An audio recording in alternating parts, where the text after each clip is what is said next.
Hello दोस्तों, मैं हूँ नीतेश राठौर। आज हम करते हैं सीपीसी का पार्ट थर्ड। ये बताता है आनुषंगिक कार्रवाइयाँ। ये पार्ट दे रखा है 75 से 78 तक। तो हम ये देखते हैं। पहले ये बताता है कमीशन के बारे में। 75 बताता है कमीशन निकालने की न्यायालय की शक्ति। न्यायालय की क्या शक्ति है कमीशन निकालने के लिए, तो ये बताता है 75। एक मिनट।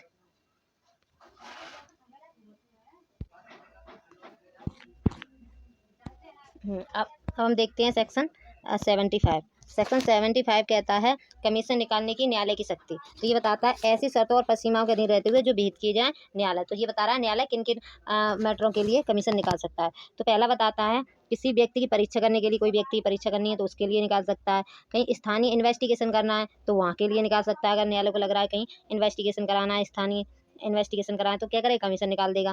फिर बताता है लेखाओं की परीक्षा तथा उनके समायोजन के लिए भी निकाल सकता है। कोई लेखा है जो कोई कोई डॉक्यूमेंट वगैरह हैं उनकी उनकी परीक्षा के लिए भी निकाल सकता है। विभाजन करने के लिए, किसी प्रॉपर्टी का विभाजन करना है, ठीक है, तो उसके लिए कमीशन निकाल सकता है।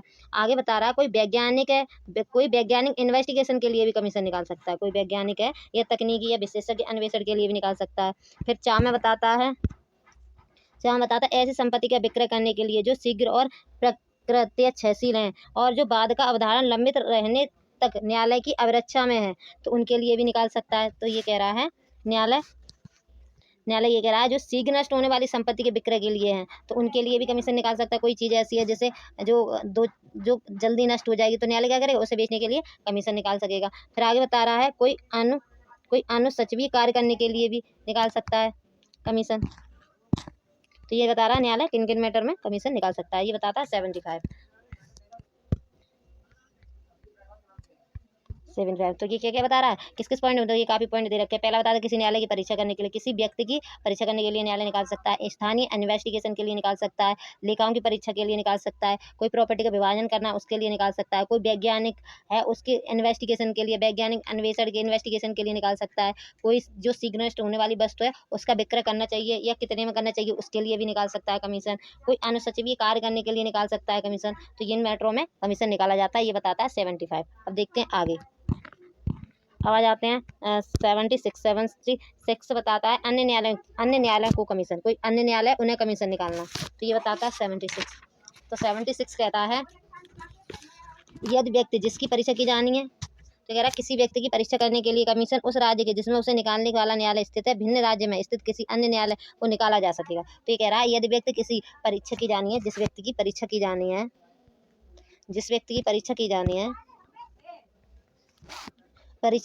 किसी अन्य राज्य में निवास कर रहा है, तो अगर कोई किसी व्यक्ति की अगर परीक्षा करनी है वो किसी और राज्य में निवास कर रहा है, तो उस न्यायालय को कमीशन जारी किया जा सकेगा जहाँ वो व्यक्ति रहता है। तो न्यायालय क्या करेगा, उस न्यायालय को कर देगा कमीशन जिस जगह वो व्यक्ति रहता है। ऐसा न्यायालय उस व्यक्ति की परीक्षा करेगा या कराएगा तथा साक्ष्य व कमीशन। तो क्या करेगा, उस व्यक्ति की परीक्षा करेगा या कराएगा और कमीशन क्या करेगा, कमीशन निकाल के। तो कह रहा है ऐसा न्यायालय उस व्यक्ति की परीक्षा करेगा या कराएगा तथा साक्ष्य व कमीशन जारी करने वाले न्यायालय को लौटा देगा। तो फिर क्या करेगा, उसके जो कमीशन निकालने के लिए जिस काम के लिए कमीशन निकाला गया उस काम को कराकर जिस कोर्ट ने निकाला है उस कोर्ट को भेज दिया जाएगा। ये कह रहा है 76। अब आते हैं 77 बताता है अनुरोध पत्र।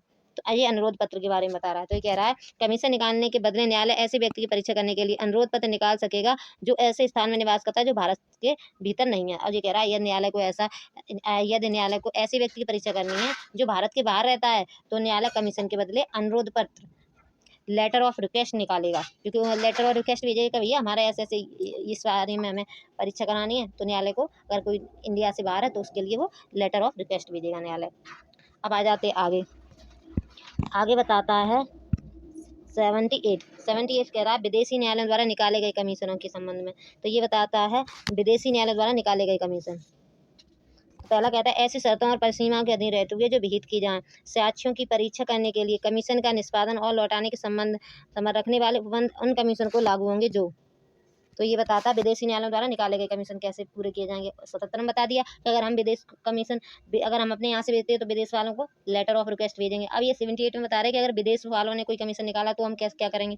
तो ये कह रहा है विदेशी न्यायालयों द्वारा निकाले गए कमीशनों के संबंध में प्रक्रिया आदेश 26 में है, उसी के अनुसार की जाएगी। तो ये कह रहा है ऐसी शर्तों और परिस्थितियों के अधीन रहते हुए जो विहित की जाए साक्ष्यों की परीक्षा करने के लिए कमीशन का निष्पादन और लौटाने के संबंध में संबंध रखने वाले उपबंध कमीशन लागू होंगे जो भारत के उन भागों में जिन पर इस मान्यता का विस्तार नहीं है, स्थित न्यायालय द्वारा या उनकी प्रेरणा से निकाले गए हैं, अथवा केंद्र सरकार के प्राधिकार द्वारा भारत से बाहर स्थापित या चालू रखे गए न्यायालय द्वारा या उनकी प्रेरणा से निकाले गए हैं, अथवा भारत से बाहर किसी राज्य या देश में कार्यालय न्यायालय देश में के न्यायालय द्वारा या उनकी प्रेरणा से निकाले गए हैं।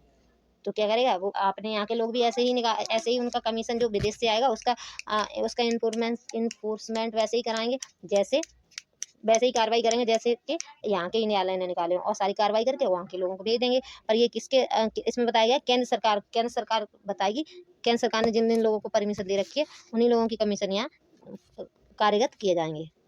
ये बताता है 76। केंद्र सरकार के प्राधिकार द्वारा भारत से बाहर स्थापित या चालू रखे गए न्यायालय द्वारा या उनकी प्रेरणा से निकाले गए हों। तो फिर क्या किया जाएगा, तो फिर हमारे यहाँ के जो कमीशन आएंगे उसको कोर्ट ऐसे कार्रवाई करेगा जैसे यहाँ के न्यायालय नहीं निकाले हैं। थैंक यू दोस्तों। अब करेंगे आगे की वीडियो में पार्ट 4। Thank you.